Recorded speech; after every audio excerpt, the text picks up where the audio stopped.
오늘 우리에게 주신 하나님의 말씀은 창세기 1장 26절 27절입니다. 하나님이 말씀하시기를 우리가 우리의 형상을 따라서 우리의 모양대로 사람을 만들자. 그리고 그가 바다의 고기와 공중의 새와 땅 위에 사는 온갖 들짐승과 땅 위를 기어다니는 모든 들짐승을 다스리게 하자 하시고, 하나님이 당신의 형상대로 사람을 창조하셨으니 곧 하나님의 형상대로 사람을 창조하셨다. 하나님이 그들을 남자와 여자로 창조하셨다. 아멘. 자, 할렐루야. 5월은 붓 삶을 그리다라는 주제를 가지고 중생의 영역에서 말씀을 전하고 있습니다. 오늘 함께할 작품은 미켈란젤로의 천지창조입니다. 저는 부제로 찾아오시는 하나님이라는 제목으로 부제를 이렇게 붙여봤습니다. 오늘 말씀을 통해 또 명화를 통해서 각자마다 다양한 방법으로 삶에 적용하여서 하나님께 영광을 돌린 삶이 되시기를 주님의 이름으로 축복합니다. 자, 미켈란젤로의 천지 창조하면은 가장 먼저 떠오르는 그림이 있습니다. 아무래도 우리가 이제 CF를 이렇게 통해서 이 그림이 이렇게 많이 나왔었어요. 여기서 이제 이 두 손을 딱 마주치는 이 가운데 번개가 튀는 어떤 TV 광고였나요? 기억 안 나는데 TV를 통해서 우리가 한 번쯤은 이 명화, 이 작품을 본 적이 있습니다. 평론가가 말하기를 이런 말을 한 적이 있어요. 자연에서 가장 높은 것이 있다면 바로 에베레스트 산이 있는 것처럼 미술계에서 가장 최고는 미켈란젤로의 천지 창조라고 할 만큼 이 작품이 전 세계적으로 유명하다고 말하고 있습니다. 이 미켈란젤로의 천지 창조는 로마에서 바티칸 국가가 있어요. 예, 독립국가입니다. 이 바티칸에 바티칸 박물관 내에 있는 시스티나 소성당이라는 곳에 전시되어 있습니다. 자, 바로 이곳입니다. 이 시스티나 성당은 일반인들이 예배를 드리는 곳이 아닙니다. 예. 교황을 위한 전용 성소가 바로 이 시스티나 성당이 되겠습니다. 그래서 이 시스티나 성당을 소예배당이라고 하고 이 옆에 있는 베드로 대성당이라고 말합니다. 자, 그 당시 이제 이 시대에 율리우스 2세 교황이 자신이 죽은 뒤에 이제 무덤에 세울 조각을 이렇게 멋지게 하기 위해서 미켈란젤로에게 조각을 이제 의뢰합니다. 미켈란젤로야, 나를 위해서 내가 죽은 뒤에 내 무덤에 세울 조각을 만들어줘라고 의뢰를 합니다. 그런데 생각해 보니까 이 교황의 권위가 그 당시에 이 교황의 성수로부터 나온다고 생각했습니다. 이 당시에 시스티나 성당의 벽화가 이랬습니다. 천장에 이제 그림이 있는 게 아니라 점이 찍혀 있죠. 이 점이 별들 타는 겁니다. 이런 성당이었는데 생각해보니까 자신의 어떤 교황의 권위를 세우기 위해서는 자신의 조각품을 세우는 것보다 오히려 이 성당의 벽화를 그리는 게 맞다고 생각되어서 미켈란젤로에게 다시 말합니다. 조각 말고 이 시스티나 성당에 천장 벽화를 그려줘 라고 말합니다. 근데 이 말이 미켈란젤로에게는 꽤 충격적이었습니다. 왜냐하면 미켈란젤로는 이 당시에 화가로서의 이름을 알린 것이 아니라 조각가로서 이름을 알렸기 때문입니다. 자, 미켈란젤로가 조각한 조각품이 뭐가 있을까요? 뭐 다 아실 거예요. 자, 다비드상과 피에타입니다. 예. 한 번쯤 보셨죠?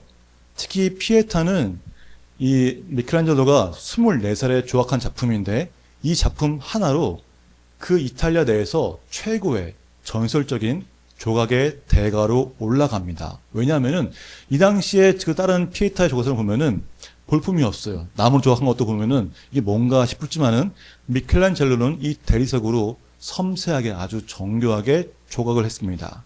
그리고 이 피에타상은 유일하게 미켈란젤로의 서명이 가운데 이렇게 이름에 적혀 있습니다. 예, 처음 되돌아왔죠? 그 피에타 성당을 보면은 우리가 볼 때는 예수님이 작아 보이고, 그죠? 이 마리아가 더 커 보입니다. 하지만 위에서 바라보게 되면은 예수님이 더 크게 보이게 돼 있어요. 이 말은 이 피에타 상이 인간들을 위해 만든 것이 아니라 하나님께 바치는 그 조각품이었기 때문에 하나님 보시기에 위에서 볼 때는 예수님이 더 크게 더 자연스럽게 보이는 것이 바로 이러한 조각품입니다. 이처럼 미켈란젤로는 이미 조각가로서 명성을 떨치고 있었습니다. 그런데 이 교황이 이제는 조각이 아니라 천장에 그림을 그리라고 명령을 하게 됩니다. 미켈란젤로 입장에서는 정말 말도 안 되는 것이었어요. 몇 번의 거절을 했지만은 결국 거절하지 못하고 교황의 제안을 받아들이게 됩니다. 그렇게 나타난 것이 바로 이 천지창조 그림입니다. 그런데 이 작품을 뭐 단시간에 그린 게 아니라 무려 4년 6개월이 걸렸습니다. 매일마다 18시간씩 작업을 한 작품입니다. 우리부터 이 생각을 하죠. 아니, 저 그림 하나 그리는데 무슨 4년 6개월이나 걸려? 18시간씩 일했다고 말이 안 되는 것 같죠. 근데 이 시스티나 성당의 이 천지 창조는 이 그림을 보고 천지 창조한 것이 아니에요. 우리나라에 와서 말이 좀 발전되면서 요 그림을 잡고 천지 창조로 하는데 사실 천지 창조는 이 그림 하나가 아니라 전체를 나타내는 것입니다. 자, 이게 바로 시스티나 성당의 내부입니다. 자, 잘 보이시나요? 저 위에 그림이 가운데에 쭉 있죠. 요 9개의 그림이 천지 창조를 말한 것이고 그 중에 네 번째 그림이 아담의 창조가 되겠습니다. 실제로 보면은 이 시스티나 성당의 규모가 엄청나요. 높이는 20m고요. 가로폭이 14m, 세로폭이 40m가 됩니다. 평수로 따지면은 약 200평입니다. 그리고 옆에 보면은 이 천장 끝에 살짝 옆에 공간이 있죠. 이 공간까지 다 모두 포함하면은 약 300평이나 되는 그림입니다. 어마어마한 규모인 거예요. 그래서 미켈란젤로가 이 그림을 4년 6개월 동안 매일 18시간씩 작업을 했습니다. 처음에는 혼자 작업이 너무 많잖아요. 사람을 썼어요. 근데 사람이 조금 일하다가 다 도망가기 시작하는 거예요. 그래서 결국에는 혼자서 이 모든 것을 다 그렸습니다. 자, 사진에 보는 것처럼 왼쪽이 입구고요. 오른쪽이 재단 쪽에 있는 곳입니다. 자, 미켈란젤로는 이 그림을 재단 쪽에서 그린 것이 아니라 입구에서부터 하나씩 그려갔습니다. 자, 입구에 있는 그림을 딱 보면은 이 노아의 방주를 표현한 것입니다. 보시면 좀 아시겠죠? 노아의 방주라는 거를. 그리고 네 번째 이제 들어보면은 처음 뭐 같으세요? 맨 위에 있는 게 선악과 원죄를 표현했고요. 그다음 두 번째 있는 거는 하와를 표현한 것입니다. 그리고 밑에 있는 게 아담의 창조고요. 그것도 밑에 있는 게 뭘 것 같으세요? 맨 위에 땅과 바다를 나누는 것이고요. 두 번째는 빛이 낮이 되라고 표현하신 거고요. 첫 번째 그림은 그 혼돈과 공허함을 표현한 것입니다. 이제 아시겠죠? 이 중에서 네 번째 그림이 바로 천지창 중에서 아담의 창조가 되겠습니다. 이 아담의 창조에서 이 아담의 길이가 무려 5m입니다. 작은 그림이 아니에요. 5m나 되는 그림이로서 정말 큰 그림입니다. 실제 보면은 정말 이렇게 입이 그냥 딱 하고 벌어진대요. 저도 본 적은 없어요. 브레일로 봤기 때문에. 자, 그런데 이것뿐만 아니라, 자, 이 보면은 가운데에 천지창조 9개의 그림이 보이시죠? 좀 눈썰미가 있으신 분들은 딱 눈이 뜰 텐데, 첫 번째는 작게 그리고, 두 번째는 크게 그리고, 다시 작게 크게 그렸죠? 이걸 통해서 리듬감도 주고 입체감을 주고 있습니다. 또 제가 보면은 자, 이게 뭔 것 같으세요? 자, 여기 보면 이제 이렇게 이 기둥이 보이시죠?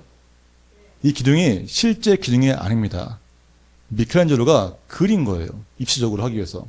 그래서 요 기둥을 통해서 요 프레임을 통해서 그림과 그림의 구역을 나누고요. 또 실제 기둥은 요겁니다. 옆에 이제 이 그림을 중심으로 좌우에 여선지자 5명과 7 예언자를 그려놨습니다. 그래서 실제 보면은 요 기둥이 진짜인지 가짜인지 구분이 안 갈 정도로 정교하게 잘 그렸다고 합니다. 그래서 많은 사람들이 처음 보고서는 실제 조각품 아닌가? 이 생각하지만은 그게 아니라 미켈란젤로가 직접 그린 그림이라는 것입니다. 자, 이 미켈란젤로가 또 이 벽화를 그리면서 벽화를 그리는 자신의 모습을 잠깐 스케치한 적이 있어요. 그 스케치한 게 어떤 거냐면은 바로 이 모습입니다. 자, 어떤가요?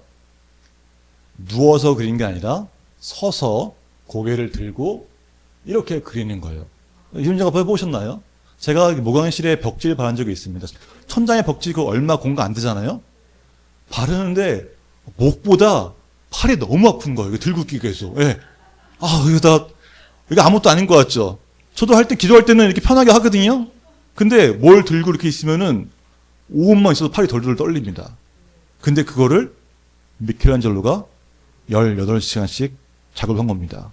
미켈란젤로가 친구에게 쓴 편지가 있어요. 편지 내에 보면은 이런 말을 해요. 내 목덜미는 뒤통수에 달라붙고 허리는 창자 속을 파고 들었다네 라고 친구에게 말합니다. 그만큼 고통스러운 거예요. 목과 허리 통증뿐만 아니라 물감이 눈에 떨어지면서 눈병도 걸리고요. 시력이 떨어졌고 뿐만 아니라 물감이 몸에 피부에 닿으면 어때요? 여기서 피부병도 생겼습니다. 너무나 고통스럽게 한 거예요. 미켈란젤로는 이 천지창조를 그리는 동안에 조각가가 화가로서의 그림을 그리는 거잖아요. 또 미켈란젤로가 완벽주의자입니다. 그래서 어떻게든 잘 되니까 그 압박감, 또 신체적 고통, 거기에 생활고까지 겪게 됩니다. 뭐 이거 근데 돈을 많이 버는 게 아니에요. 정말 힘들게 샀어요. 돈이 잘 안 나오니까. 또 미켈란젤로가 가장이었습니다. 집안을 책임져야 했어요. 그래서 돈 받으면 찌집 보내주고 그래서 힘들게 살았던 것입니다. 일상의 고난 중에 완성된 것이 바로 천지창조입니다. 여담으로 제가 하나 더 추가하면은 미켈란젤로가 이제 천지창조를 그린 다음에 너무 고생했잖아요. 그죠? 그 다시 내가 그림 안 그린다고 해서 뭐 그냥 도망가고 막 그랬습니다. 조각만 했어요.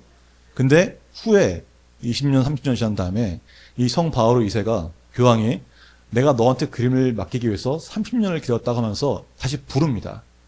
그래서 이 미켈란젤로가 또 죽을 맛으로 붙잡히고 또 거절하다가 결국 그림을 그렸어요. 6년 동안 그림을 그립니다. 그래서 그게 최고의 작품이 되는데 바로 이 작품이 바로 요겁니다. 이 작품의 이름은 최후의 심판입니다. 자, 보시면은 예수님이 가운데 위에 있죠. 이 그림이 복잡해 보이지만 오히려 예수님의 손짓에 의해서 모든 것이 조화롭게 돌아가는 느낌이 나고요. 주변에 뭐 밑에 심판하는 것도 보이고요. 가장 특이한 점은 이 밑에 예수님 십자가 보이시죠? 십자가 뒤가 지옥문입니다. 근데 이 지옥문 앞에 뭐가 있어요? 예수님의 십자가로 막고 있는 거예요. 너희가 지옥에 못하도록 오직 예수의 그리스도의 구원으로 너희를 구한다. 이걸 보여주는 작품입니다. 자, 뭐 여담이니까 나중에 가서 보시고요. 자, 다시 그림으로 오겠습니다. 자, 아담의 창조입니다. 자, 어디 한번 볼까요? 자, 보면은 뭐가 좀 다른 게 보이시나요? 한번 감상해 봅시다, 눈으로. 이거는 이렇게 눈 직접 보고 느껴야 돼요.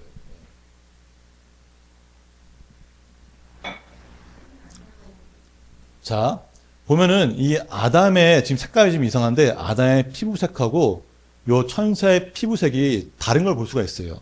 왜 다르냐면은 이 아담의 색이 피부가 좀 창백한데 그 이유는 이 인간의 존재가 전적으로 하나님의 은혜와 생명에 달려있음을 표현하기 위해서 아담의 피부가 조금 더 창백하게 되어 있습니다. 그리고 하나님의 모습을 어떻게 표현했어요? 할아버지로 표현하고 있죠. 사람이 늙으면 노인이 되잖아요. 그죠? 노인을 표현한 것은 그 안에, 사람 안에 하나님의 형상을 갖고 있음으로써 그 하나님의 형상을 따라 살 수 있는 잠재력을 보여주고 있는 것입니다. 자, 다음 거 보면은 아담이 지금 땅에 누워 있어요. 그죠? 누워 있고 팔에 힘이 없죠. 손가락도 이렇게 축 처져 있고 이렇게 힘이 없는 거 보이죠?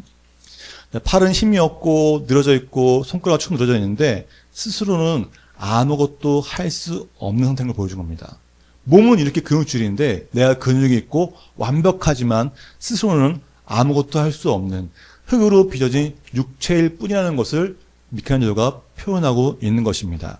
자, 우리는 보면서 이 생각을 해야 돼요. 우리는 때때로 우리가 모든 것을 할 수 있다고 생각합니다. 우리의 능력, 우리의 지혜, 또 우리의 노력이면 충분하다고 생각합니다.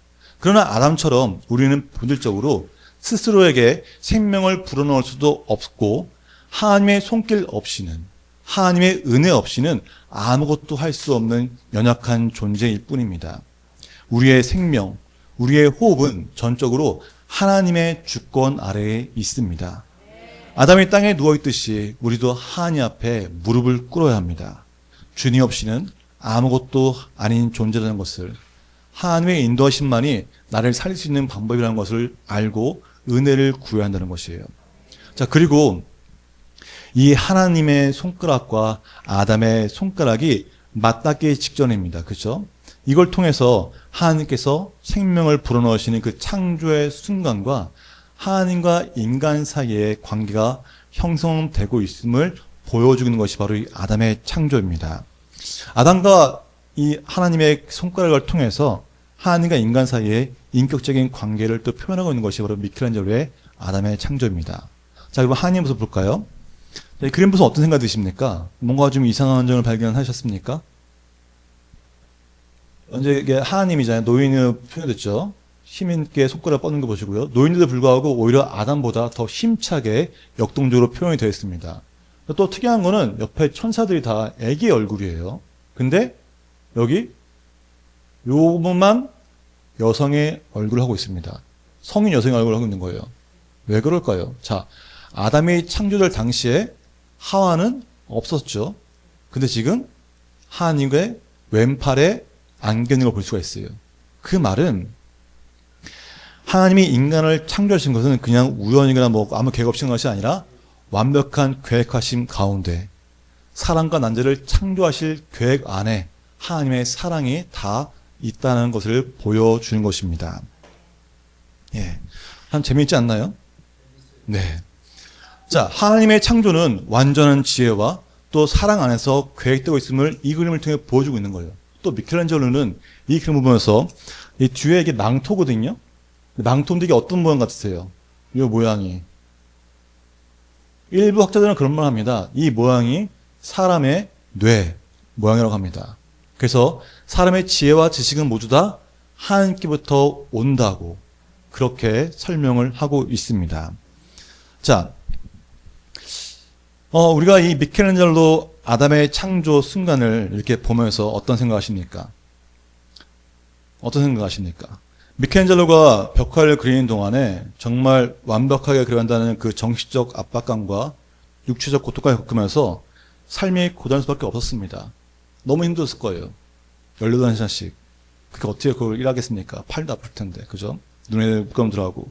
근데 그럼에도 불구하고 끝까지 견뎌서 그림을 완성시켰습니다.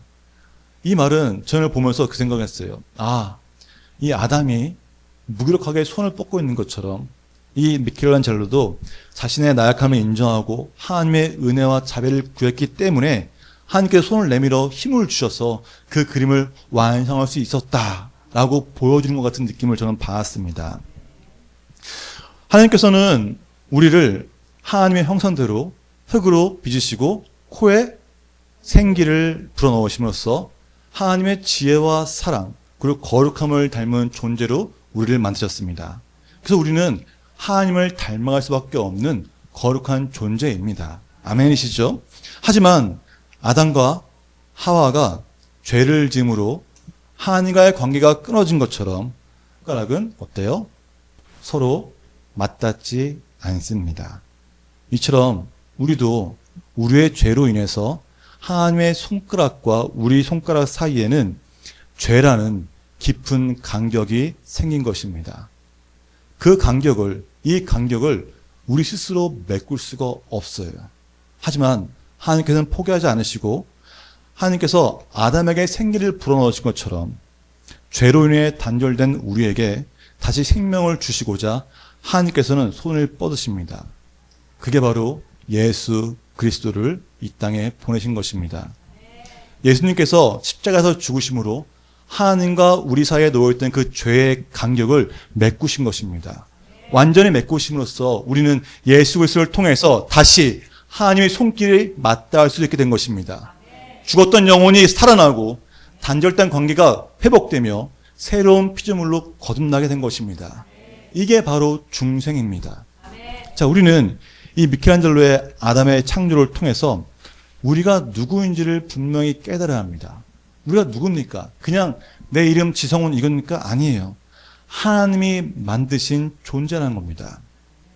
하나님의 손길 없이는 아무것도 할 수 없는 연약한 존재이지만은 하나님의 형상대로 지음을 받은 우리라는 것입니다. 그렇기 때문에 우리는 하나님의 형상대로의 삶을 살아야 하는 것이에요. 그것이 어떤 삶입니까? 우리의 말과 행동, 삶의 태도에 하나님의 성품을 드러내는 그 삶을 살아야 하는 것입니다. 그래서 우리는 날마다 말씀을 믿음으로 선포하고 하나님께 기도하며 나아가는 것입니다. 말씀을 행하는 삶을 살아야 합니다. 이것이 바로 하나님의 형상으로서의 삶을 살아가는 방법입니다. 또한 하나님과의 관계를 최우선으로 해야 되는 것이에요. 아담이 하나님 향해 손을 뻗었습니다. 우리도 하나님과 교제를 사모하시 손을 뻗어야 합니다. 매일의 삶 속에서 기도하며 말씀을 묵상하고 예배를 통해 회복되어야 합니다. 그래야지만 하나님께 나를 드리면서 뻗을 수 있는 거예요. 하나님 도와주옵소서. 간구할 수 있는 것입니다. 마지막으로 우리에게 생명의 기운을 줄 수 있는 분은 오직 여호와 하나님 한 분이라는 사실입니다. 생명의 기운은 다른 걸 받을 수 있는 것이 아니에요. 오직 하나님부터 시작됩니다.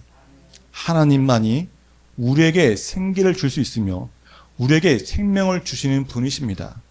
하나님께서 아담에게 생기를 불어넣었듯이 우리에게는 성령님을 통해서 새로운 생명을 불어넣으십니다. 그러면 우리는 성령 충만을 간구해야 되는 거예요. 내 안에 성령이 충만할 때 하나님 주시는 그 새로운 생명이, 새로운 바람이 내 안에 충만케 되어서 승리한 삶을 살 수 있는 것입니다. 자, 그리고 이 작품을 감상하는 동안에 우리에게 미켈란젤로는 끊임없이 질문을 하고 있습니다. 당신은 지금 누구의 손길을 기다리고 있습니까? 누구의 숨결로 살아가고 있습니까? 라고 끊임없이 우리에게 질문을 던집니다. 이 명화 한 장면은 우리에게 묻고 있는 거예요. 너는 누구의 손길을 기다리고 있니? 너는 누구의 숨으로 살아가고 있니? 라고 묻는 것입니다. 우리 성도님은 어떤 대답을 하시겠습니까? 이 질문에 하나님의 손길을 기다리며 하나님의 생명으로 살아간다! 라고 선포하시며 고백하는 성도들에게 주며 축복합니다. 주님 안에서 하나님의 자녀로서 삶을 살아가시기를 주님을 축복합니다. 사랑하는 여러분, 그 사랑이 우리 안에 있습니다. 요한일서 2장 5절 말씀 함께 봉독하겠습니다. 그러나 누구든지 하나님의 말씀을 지키면 그 사람 속에서는 하나님께 대한 사랑이 참으로 완성됩니다. 이것으로 우리가 하나님 안에 있음을 압니다. 아멘. 주님 안에서 참된 하나님의 자녀로서 살아가는 그 중생의 삶, 우리 모든 성도님들이 그 중생의 삶을 살아가면서 그 삶을 통해서 하나님의 영광을 드러내는 삶 되시기를 주님을 축복합니다.